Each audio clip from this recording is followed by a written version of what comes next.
the lack of sense, like literally the lack of sense. And I was just reading sentences and I was like, these are words. Hey everyone, welcome back to another video. Today I'm very excited to be talking about some books that I read now in the start of the year. It's kind of a coincidence that the first three books that I read, or more or less, are all Latin American books. So this is going to be a Latin American themed video, which is very exciting. I love having a very strong start to the year, at least in terms of the kind of world representation. We'll get a bit more to the quality. So I will be mainly talking about three books, and I will just be talking about them in chronological order. So that's basically it. I guess a bit of a life update. I have begun writing my thesis for the master's, and I am doing it at a company, which means that I get home a bit late, and basically at this time it's very hard to record things outside because it's completely dark. Again, still really try to film outside as much as possible, but it's also very important to me to stick to my schedule. And so yeah, sometimes it will be indoors, and that's completely fine. It changes a bit, like the vibe. So I think that's fine. The first book that I read and finished this year, I'm pretty sure, is a book that I borrowed from my friend Nelly, and that is You Glow in the Dark. And this is a short story compilation by an author from Bolivia. And I just forgot her name, but I have my notes here, and her name is Liliana Colanzi. This is the first book that I read by her, so I was very excited to read something by a new female author from Latin America. I don't know if I have read anything from Bolivia before. And this was a super interesting short story collection. The stories in this anthology are set in different countries of Latin America. One, at least, of them in Mexico. One of the stories, which gives the title to the collection, is set in Brazil, actually, and a bunch of them in Bolivia. So this actually has a cool kind of mosaic of different countries. And all of these stories are speculative, and they range from kind of dystopian, almost sci-fi, to very much like just contemporary fiction. And I think what really stands out to me in this collection is the theme of, well, there's a lot of like coming of age here, and a lot of young people trying to make sense of the world, given that everything around them is changing, is maybe not to their advantage. A lot of these kids are in difficult situations economically, socially. I mean, a lot of the stories are set in either rural towns or towns that are kind of in near apocalyptic situations. There's a story about like a nuclear incident that actually happened in Brazil. So there's a lot of like issues, external issues affecting these kids, and a lot of the stories have to do with them trying to find their agency and their freedom, given that the world is like this. The first story, The Cave, has this kind of vignette narrative about a cave, and it basically follows a ton of years, and like people that go through the cave use the cave for different things. You will also get to see a bit like how the biology changes because of the like organisms that live in the cave, and it just has this feeling of transcendence and how we're all connected to the same place, and I really like that one. The title of the story, also You Glow in the Dark, was pretty interesting. As I said, this follows a real nuclear kind of waste incident that happened in Brazil, where for whatever reason a bunch of nuclear waste got into a community, and people started basically just sharing this radioactive material with each other, thinking that it was like a beautiful thing. And obviously there's a lot of tragedy in this story, especially given that it's like a real story. But I think the author managed to insert a bit of beauty in the fact that these people are amazed by an otherworldly material and how it's, so beautiful to look at.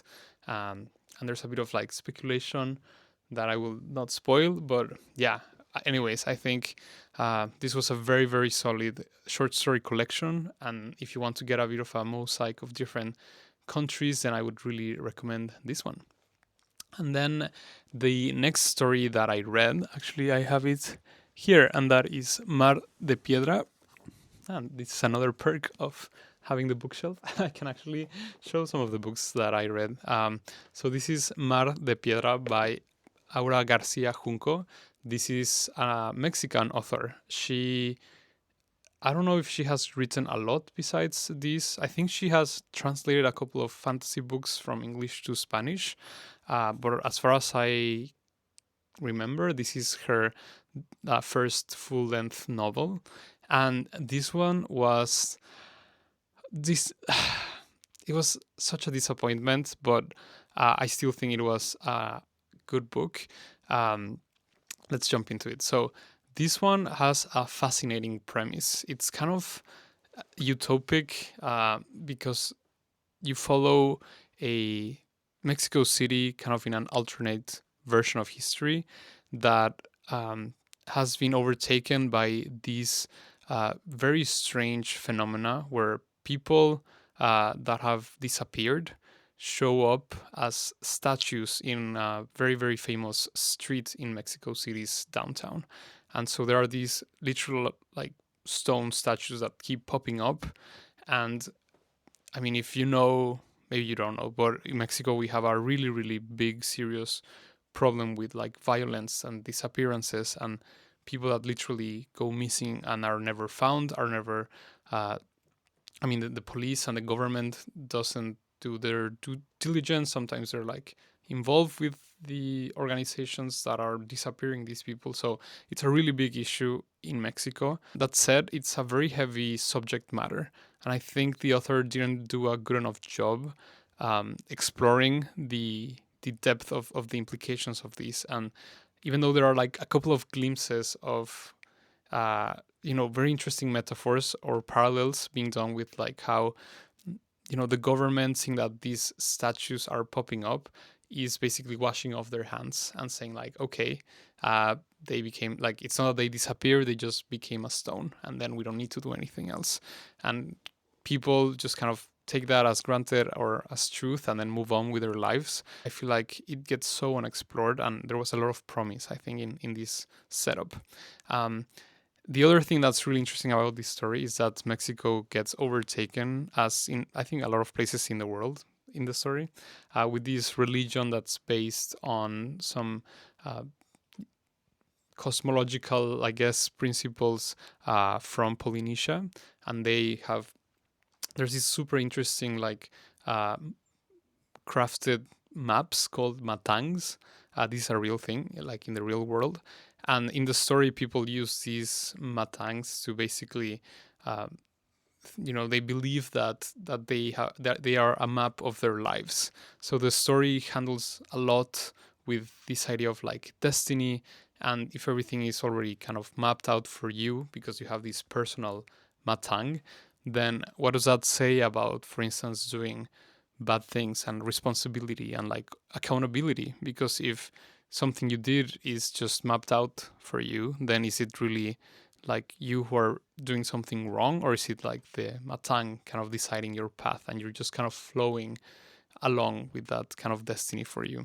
This is not necessarily a brand new idea, but I thought this kind of religion that rises in Mexico, which is very connected to I mean these real maps that people in the Polynesia use to navigate between islands. I thought that was a super cool element of world building. So as you can see, like I think the premise and the setup is amazing, but where it really lacks is in the development of the story and also the characters. The first and basically the main character that we follow is a woman named Sofia. She's a university professor and is an expert, I guess, in like Polynesian history and studies. So that's kind of how she gets into this constellation of stories. And she is dating one of her students, actually. And by dating this student, it kind of rekindles a lost or a past trauma that she never really worked through. And this trauma, without a lot of spoilers, involves Sophia's best friend who disappeared like 15 years before. And basically, she was in love with her, and they never really got to experience a full relationship because, again, the friend disappears. And then we follow another young girl who is working, uh, trying to put like her studies. She's in the same class basically as Sophia's girlfriend, and this young woman is in a very very complicated family that's very ruptured, very dysfunctional, and she's just trying to find her independence, find a bit of stability, break some of the patterns that her mom has basically suffered and repeated on her. So she's had a really, really tough childhood. And again, there's a lot of trauma being unpacked here. And then the last person we follow is a man who is trying to stay sober after a very catastrophic divorce. And he is just this kind of rich guy, uh, very deeply into the Matang religion. And he's trying to find like his purpose or kind of follow his Matang destiny. And so we have this constellation of people that eventually kind of converge, though it's not one of those stories where their stories like have so much to do with each other. The connections are quite loose, and yeah, as I said, I think the characters really needed more development. I think the relationships are quite unidimensional, and I didn't feel like the characters got a lot of development. Like they kind of stayed in the same place from the start to the end, maybe with the exception of the young woman. I think she's called Anna. I really liked following her, but then the guy was honestly so annoying, and Sophia was also quite flat. So I think the characters really needed more work, and as I said, the plot also needed some work because I feel like at times the story was trying to become kind of like a soft thriller, and there is this detective piece of the story that we're trying to uncover, but it doesn't really commit to that, and we're left wondering a lot what's up with these like statues and with a small mystery that is introduced, but then it doesn't really go kind of sci-fi or like dystopia either, so we don't really get like the social or like almost society level implications of what's happening, but it's also not a kind of character driven story, so the characters are quite flat, as I said. So unfortunately, yeah, this just didn't work for me. I think there was a ton of potential in the premise and the setup, and unfortunately it didn't really deliver. But I thought the writing was quite nice. It was very easy to read, and the ideas of Aura Garcia I think are good. So I am interested in reading more from her if she publishes anything else. So let's move past that. But before we get to the last one, if you want to let me know that you are here, you can leave any of the flags of the countries of the authors that I've mentioned. And so that is Mexico, Bolivia, and Argentina, which is the next one. I will have them in the description if you just want to copy paste them from there. So yeah, just leave me any flag, maybe whichever of these books sounds more interesting to you, or if you come from any of these countries, that would make me happy to see in the comments down below. But yeah, going to the last book in this video, I'm going to talk about the very, very famous Rayuela by Julio Cortázar. This is a classic of the so-called Latin American boom. Julio Cortázar is one of like the big 4 or 5 authors that are associated with this boom of fiction that started coming out of Latin America and became known basically around the world. I think there is a lot to say about the bias of this boom and how it's basically just like male authors, and there is a lot of women that have been uh, made invisible in this history of Latin American literature. So I don't actually believe that this is kind of like the only representative, but according to, I would say, what most people learn in school, Julio Cortázar is one of the big names in the space. And actually, I really like his short stories, so I think he really works for me in that format. But Rayuela was a complete disaster for me. And that is kind of sad to say because, as I said, Julio Cortázar is an author that I really liked growing up. And this is his kind of magnus opus. This is the book that made him really, really famous. I think the name in English is like, I will put it, it's a very weird word that I don't want to pronounce. It's kind of hard. So I'll just put it somewhere around there. This is basically the third time that I tried to read Rayuela. I tried it once as soon as I got it, maybe probably 10 years ago or something. And then a couple of weeks ago, I started. I could not get into it, so I put it down.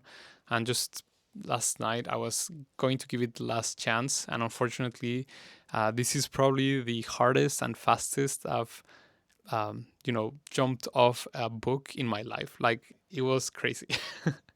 um, the thing that everyone knows about Rayola is that it is written in a way that allegedly, because it is allegedly, there's like 2 reading orders. So the book comes with this suggested list of chapters, and you can read it in that way instead of just kind of chronologically or like going from 1 to 2 to 3.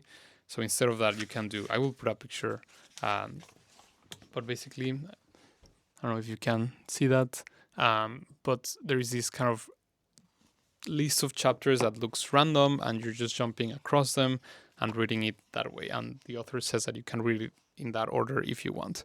And the reason why I say this is like an alleged, because to me, this book is talked about as if there's basically 2 stories that are completely kind of not completely different, but you could read the book in 2 completely different orders and still get something out of the story, and still the story will make sense, and it will be just, the order of events will be different, or the revelations will be different, but it's still kind of a story you can read, and it's like a full story.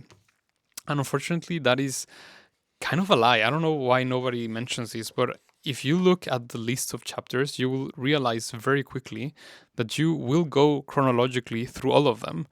The only difference is that all of the chapters that are at the end are kind of inserted between the normal order. So it's not that you're going to read the story in a different order. It's basically that you're going to read a story or a longer version of that story, where the longer version is just as if you had additional chapters between the normal story. Does that make sense? Like, this is not at all what people claim Rayola is. I understand that there is some creativity in writing a version of a book that is longer than the original version, where you just have like additional chapters, but this could have been literally just chapters between the chapters, or like footnotes, because some of them are super short. So I don't see kind of the geniusness in having these, like, again, alleged secondary order. It's the same order, you just have more chapters.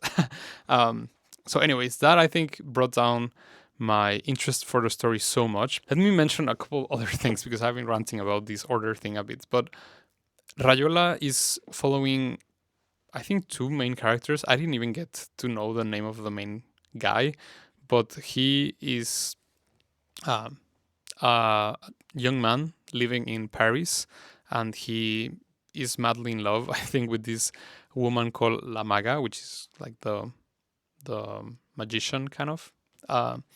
And the story basically follows, from the very little that I got to read, their life in Paris. And what I remembered the first time that I read it, what I remember is that I struggled with the fact that there were so many references to like painters and philosophers and artists, politicians. Like Julio Cortázar, the author, he lived in Paris, I think, at a very kind of glamorous time, I guess, where the elite of all artists lived there.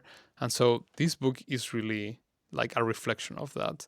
And if someone really can like keep track to all of these references, I think that's really impressive.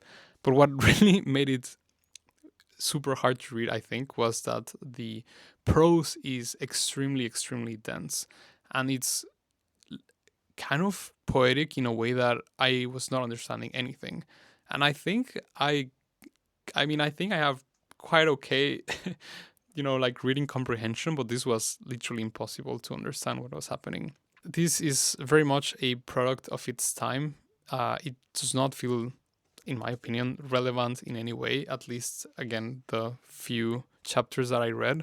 I feel like this is bordering like being a very snobby book, which is like, oh, look at, like, I lived in Paris and I am like part of this elite of thinkers and like artists, and look at everything that I'm do.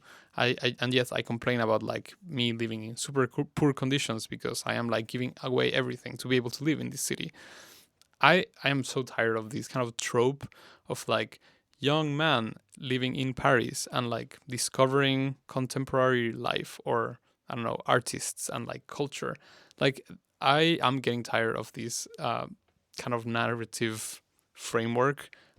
It reminds me a lot of Giovanni's room, which I ranted about very recently. Um, yeah, I don't know. I'm not interested in like what was happening in Paris in the like 60s, I think is when this was written. So yeah, I'm sorry for these very like disjointed thoughts on Rayola. I'm sure that people that like to study literature and like how society is captured.